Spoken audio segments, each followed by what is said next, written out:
Varicose veins కి సరైన చికిత్స కోసం సంప్రదించండి ఎవిస్ హాస్పిటల్. నమస్తే రమ్మగారు. నమస్తే జయ. రమ్మగారు, నాయనార్ గాథలు చెప్పుకుంటున్నాం. చోళ దేశంలో నినాదినాథ నాయనార్ అని ఒక నాయనార్. ఈయన అరిసోల్ అనే నది, ఆ నదీ పరివాహక ప్రాంతంలో ఉన్నటువంటి అక్కడ పరివాహక ప్రాంతంలో కుంభకోణం గ్రామం, కుంభకోణం ఇప్పుడు ఉందిగా, అక్కడ నివసించేవారట. మనం ఇప్పుడు వెళ్తున్నాం కదా కుంభకోణం దేవాలయాలని. ఆ కుంభకోణం దేవాలయాలు కూడా చేయాలి జయ ఒకసారి. అవును రమ్మగారు కదా, నవగ్రహ దేవాలయాలు. నెక్స్ట్ ఇయర్ కార్తీకం దాకా ఆగుదామా? ఈ ఏడాది మధ్యలో ఎప్పుడైనా చేసేద్దామా? చేద్దాం రమ్మగారు. సరే, చెయ్యాలి. కుంభకోణం దేవాలయాలు చాలా విశేషంగా. అవును. ఈ యనాదినాథ నాయనార్ అనే నాయనారు గౌడ కులస్తుడట.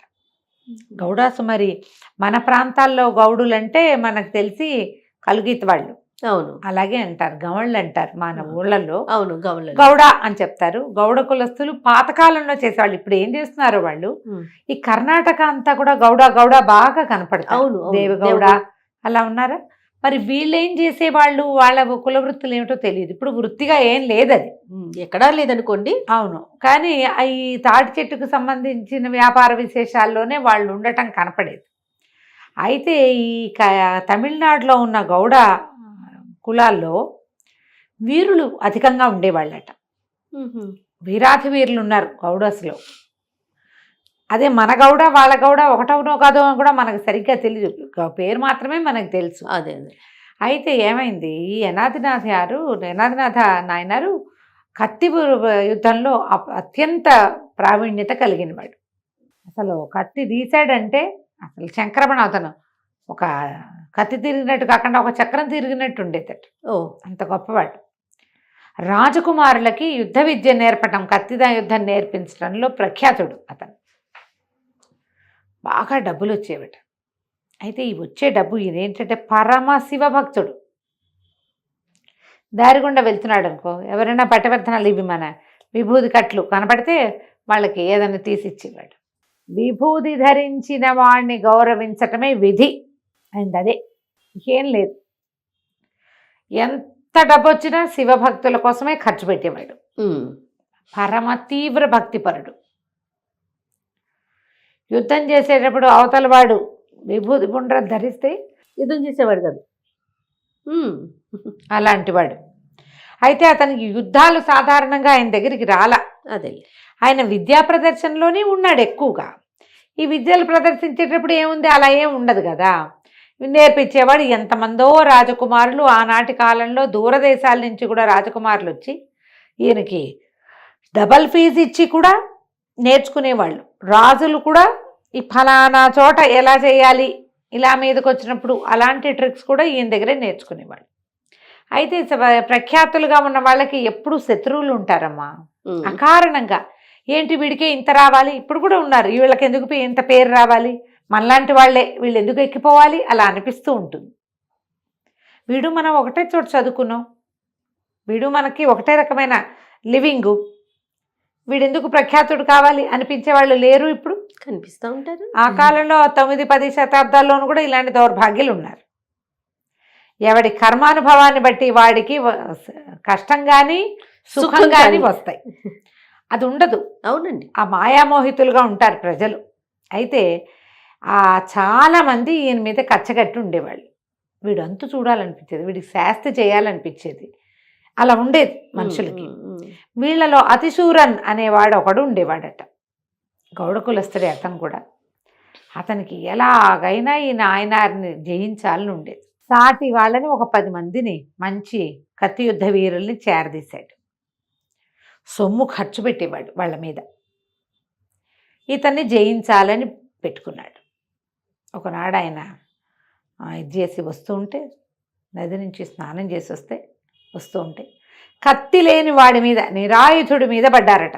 ఆయన సమీపంలో ఉన్న వెదురు పొదలోంచి ఒక గడ తీసి దాన్ని కత్తిగా వాడి 10 మందిని దొళ్ళగొట్టేశాడు.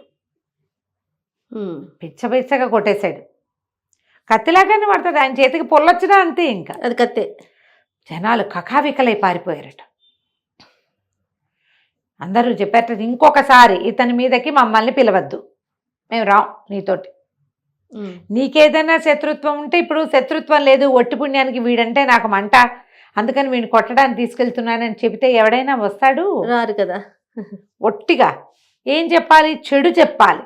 అంతే, ఆ వ్యక్తి మీద చెడు ప్రచారం చేయాలి. నువ్వు ఎప్పుడైనా సరే ఒకళ్ళని ఎప్పుడైనా అనాలంటే వాళ్ళు మమ్మల్ని హర్ట్ చేశారు, వాళ్ళు మమ్మల్ని ఇబ్బంది పెట్టారు, వీళ్ళైతే వాళ్ళెవరికో ఏదో చేశారు, మావి కొట్టేశారు, నా అవకాశం వీళ్ళు లాగేసుకున్నారు అని చెడు చెబితేనే ఎవరైనా మనతో చేరతారు. ఒట్టి పుణ్యానికి వీడిని చూస్తే నాకు అసూయగా ఉంది, వీడి శాస్త్ర చేద్దాం రండి అంటే మిగిలిన వాళ్ళని మన ఏమంటారు వాళ్ళు? ఇప్పుడు కూడా అంతే కదా జయ. అవును గారమ్మ గారు. చెడు చెప్పాలి. ఆయన అసలు వ్యక్తిగా ఈయన దగ్గర అసలు చెడే లేదు. యనాదినాథ నాయర్ చాలా మంచివాడు యనాదినాథుడు. ఆయనకి ఒకళ్ళ జోలిగా ఏం పట్టదు. చుట్టుపక్కల పిల్లల్ని దగ్గరికి పిలిచి వాళ్ళకి కత్తి యుద్ధాలు నేర్పించేవాడు ఫ్రీగా. ఇంకేం చేస్తారు? ఈ అతిశూరని పారిపోయాడు. కొన్నాళ్ళకి తాకిన దెబ్బలన్నిటినీ మందేసుకుని మళ్ళీ యుద్ధానికి వచ్చాడు. ఇంతమందిని కాదు, ద్వంద్వ యుద్ధం చేద్దామని కాగితం రాసి పంపించాడు. ఈయన కూడా ద్వంద్వ యుద్ధాన్ని పిలిస్తే కాకూడదు. ద్వంద్వ యుద్ధం అంటే చేసి తీరాలి. సరే వచ్చాడు. ఆయన కత్తి తెచ్చుకున్నాడు, ఈయన కత్తి తెచ్చుకున్నాడు. ఈ అతిశూరను ముఖానికి ఇట్లా ఒక క్లాత్ అడ్డం పెట్టుకుని కళ్ళు ఒకటే కనపడుతుంది. ఇద్దరు యుద్ధం మొదలుపెట్టారు. ఇంకొక నిమిషంలో అతిశూరని పని అయిపోయింది. ఇతను ఏం చేశాడు? ఈ ముఖానికి అడ్డంగా ఉన్న ఆచ్ఛాదనని తొలగించేసేట. తన కత్తితో తనే తొలగించుకున్నాడు. తొలగించుకునేసరికి అతిశూరన్ ముఖం మీద ఇక్కడి నుంచి ఇక్కడికి ఇట్లా చక్కగా కనపడుతుంది విభూతి. అక్కడి నుంచి జబ్బల మీద వస్త్రాలు చింపేసుకున్నాడు. 2 జబ్బల మీద విభూతి, ఇక మోచేతుల దగ్గర ద్వాదశ పుండ్రాలు ధరిస్తారు కదా, జబ్బల మీద, తర్వాత మోచేతుల దగ్గర. ఎప్పుడైతే ఈ వస్త్రం తొలిగి విభూతి పుండ్రం కనపడిందో ఒక్క నిమిషం ఉంటే పేకొత్తరించేబడేదే. కత్తి వదిలేసేట. బా, శివభక్తుడి మీద కత్తి ఎట్లా ఎత్తుతాం?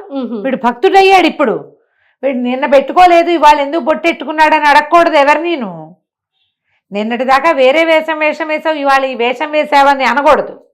ఇవాళ వాడు బొట్టు పెట్టుకుంటే వాడు భక్తుడు అయిపోయినట్టు, భగవంతుని అనుగ్రహం లభించింది వాడికి. వీడు ముందు యుద్ధం చేసినప్పుడు వాడికి విభూతి పిండి కట్లేం లేవు, ఇప్పుడున్నాయి. బ్రహ్మాండంగా పెట్టుకున్నాడు, ద్వాదశ పుండ్రాలు ధరించున్నాడు. విభూతి భస్మధారణ చేస్తే ఎవడు భస్మధారణ చేస్తాడో వాడు భగవంతుని వాడు అయిపోయినట్టే. కత్తి వదిలేశాడు ఈయన. కానీ అతిశూరను ఒప్పుకో ఇజ్జయిల. ఆ కత్తి తీసి తన కత్తితోటి ఈయన్ని పొడిచేశాడు. యనాథనాథ నాయర్ని డొక్కలో పొడిచేశాడు. పోటు వెనకాల పోటు పడేసరికి శివ శివ శివ శివ అంటూ పరమేశ్వరుడే కొట్టినట్టుగా భావించి దెబ్బలు తీసుకున్నట్టు. మరి బొట్టు పెట్టుకున్నవాడు సాక్షాత్ శివుడు, శివుడే. 4 పోట్లతోటి శివ అంటూనే ప్రాణం వదిలేశాడు. అతిశూరను అవతలవాడు తిరగబడకుండా దెబ్బలు తింటాం అనేది ఒకటి ఉంది చూడు, అది మనం జీర్ణించుకోలేము. స్పృహ తప్పి పడిపోయాడు.